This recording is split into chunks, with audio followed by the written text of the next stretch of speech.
मैं अपने आप को भाग्यशाली समझता हूं कि भगवान ने मुझे इस काबिल बनाया मैं कुछ कर सकूं। हमारे पिताजी कल कह रहे थे कि तुम्हें घबराहट नहीं होती यार। हमने पूछा क्यों? बोले यार किसी से कुछ कहते नहीं, मांगते किसी से कुछ हो नहीं, निमंत्रण दे के भगाते, पैसा का तुम्हारा पता नहीं, मिला तुम्हें कछु है नहीं, जजमान तुमने हमें बना दिया, फिर पैसा कहां से आ रहा है? कल हमारे पिताजी के वाक्य थे, बोले जमीन ममीन तो नहीं बैठ डाली। हमने कहा तुमने दी ही नहीं, कहां से बेचेंगे? फिर जुगाड़ कहां से हुई? हमने कहा पता नहीं।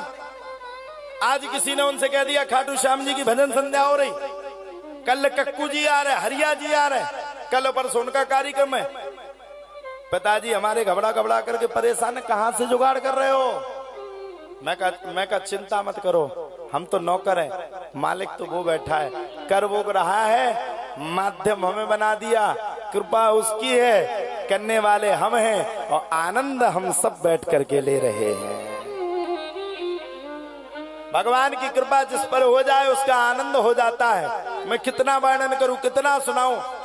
मुझ जैसे व्यक्ति ने मोटरसाइकिल की यात्रा करते करते आज इतना बड़ा मुकाम पा लिया। जब शुरुआत में हम धोती पहनते थे तो कई हमारे साथी हमसे हंसते थे। हमारे गांव में हम धुतिया पैर के कड़ जाते हो, हंसन लगाते हो, महाराज जो कौन सी नई प्रपंच लीला मच गई है, सही है कि नहीं? पहली बार जब हमने भागवत की सिद्धेश्वर पे और कलश यात्रा निकली तो पूरा गांव हंसा। चिड़ा कोई नहीं, हंसा सब। अच्छा ऋषि महाराज को भी भागवत पढ़नी? हमने कहा जी। अच्छा जिते जिते हमने भागवत पढ़ी होते हो तो टेंट तो उड़ो ही उड़ो है। पहली बार की भागवत में टेंट उड़ गया। यहां तो टेंट संभालते संभालते हम ही बूढ़े हो गए, लेकिन टेंट नहीं उड़ कुछ लग पा रहा है। वहां भी हुई थी कबरई में तुम्हारे कालीचरण जी, वहां भी टेंट उड़ गया। हवा और पानी ये दो हमारे बड़े चाहने वाले हैं, कहीं भी हम जाएंगे वो हमारे साथ। उस यात्रा को हमने सुखद बनाया। मैंने कभी अपने जीवन में हिम्मत को नहीं हारा और आप लोगों से भी कह रहा हूं, हारिए ना हिम्मत, बिसारिए ना राम। जिंदगी में रोड़े पत्थरे कंकड़ पत्थर कांटे आते रहेंगे, आम बात है।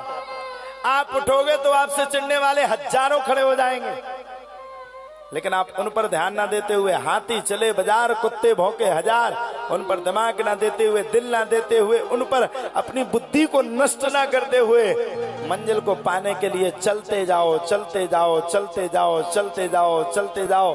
एक समय वो आएगा जो तुम पर भौंकते हैं, वो तुम्हारे चरणों में आकर के नतमस्तक हो जाएंगे, नतमस्तक हो जाएंगे। बस चलने में कमी मत रखो,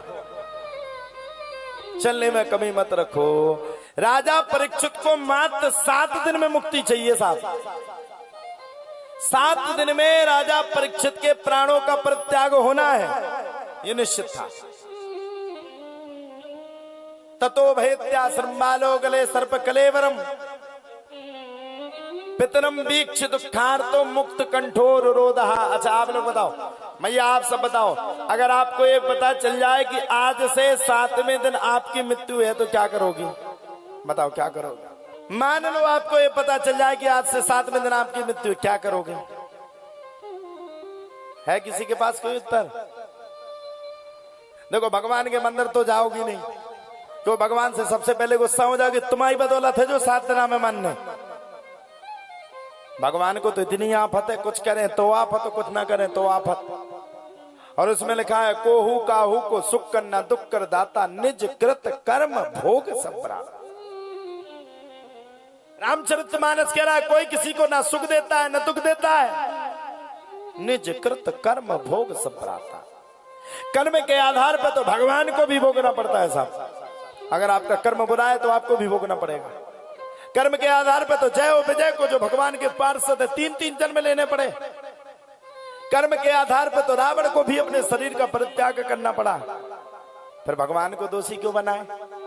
राजा परीक्षित को जब ये पता चला कि मुझे आज से 7वें दिन तक्षक नाम के सर्प के काटने से मेरी मृत्यु है, राजा परीक्षित ने सबसे पहले घर का परित्याग किया। ततो भैत्याश्रम बालो गले सर्प कलेवरम पितरम वीक्ष दुखार्थो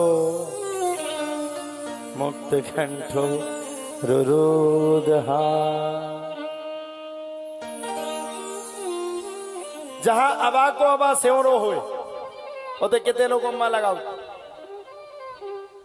ततो भैत्याश्रम बालो गले सर्प कलेवरम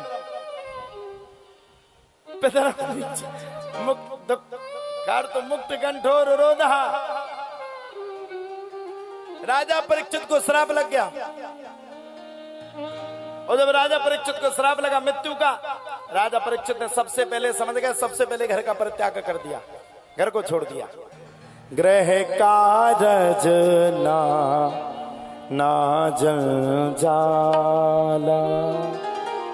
गृह कार्य को नाना जंजाल समझते हुए परित्याग करके सुखदेव बाबा के पास पहुंचे, और सुखदेव बाबा के पास पहुंच करके तुरंत राजा परीक्षित ने कहा, म्रियमाणम किम कर्तव्यम। हर मरने वाले व्यक्ति को अपने जीवन में क्या करना चाहिए। अब बताइए राजा परीक्षित ने क्या अपने लिए ये श्राप, अपने लिए प्रश्न पूछा। अच्छा, हफ्ता में कितने दिन होते हैं मैया? ओ मैया बताओ, हफ्ता भर में कितने दिन होते? 7 दिन। रविवार, सोमवार, मंगल, बुध, बृहस्पति, शुक्र, शनि। 7 दिन में सबको जाना है। एक दिन इस शरीर को सबको छोड़ना है। कोई यहां में रहने वाला नहीं है। कितनों को मालूम, हम कह रहे गिट्टी की गिट्टी बना के बेड रख लो, बेड के ऊपर सो जाओ, कुछ भी कर लो, समझ लो, कुछ भी कर लो, लेकिन आपको एक ना एक दिन अपने प्राणों का परित्याग करना ही पड़ेगा। एक ना एक दिन आपको अपने प्राणों को छोड़ना पड़ेगा। अमर कोई नहीं। देखो साहब, सीधी सीधी बात है, जिंदगी किराए का मकान है। कितनों पुटीन लगा लो, कितनों ब्यूटी पार्लर चले जाओ, कितनों अच्छी अच्छी महंगी महंगी 10-10 हजार की क्रीम ला करके अपनी चौंद में थोप लो, कितनों लाली लिपस्टिक लगा लो, मरने के बाद जाना चारे कंधे पर पड़ेगा। कोई साथ नहीं देगा साहब, कोई किसी का नहीं रे भैया। ये जग दुख का मेला है, चाहे भीड़ पड़े अंबर पर उड़ना तुझे अकेला है। जिसका आना निश्चित है उसका जाना निश्चित है। जो आएगा वो जाएगा। अब देखो, अच्छे कर्म कर लोगे तो यहां भी इनाम हो जाएगा, ऊपर भी भगवान तुम्हारा स्वागत करेंगे। अम्रियमाणम किम कर्तव्यम, पूछा मरने वाले को क्या करना चाहिए। सुखदेव बाबा बोले, चिंता मत करो, बैठो बैठो। अरे बोले, क्या बात करते हो यार, हम घबरा रहे हैं। हमारे 4 दिन निकल गए, 3 दिन बचे हैं। 3 दिन तक अगर कथा सही से नहीं सुन पाएंगे तो हम तो मर जाएंगे। सुखदेव बाबा ने राजा परीक्षित से कहा, अस प्रभु दीन बंधु हरि कारण रहे दया, तुलसीदास सटते ही भजो छाड़ी कपट जंजाल। अस प्रभु दीन बंधु हरि कारण रहित दयाल, तुलसीदास सटते ही भजो छाड़ी कपट जंजाल। जीवन में 4 योनि आती है, एक बाल अवस्था, एक सुषुप्त अवस्था, एक जवान अवस्था, और चौथापन आता है बुढ़ापे का अवस्था। बुढ़ापे के समय में हमें सबसे ज्यादा भगवान का ध्यान करना चाहिए, भगवान का भजन करना चाहिए। ये है बुढ़ापा।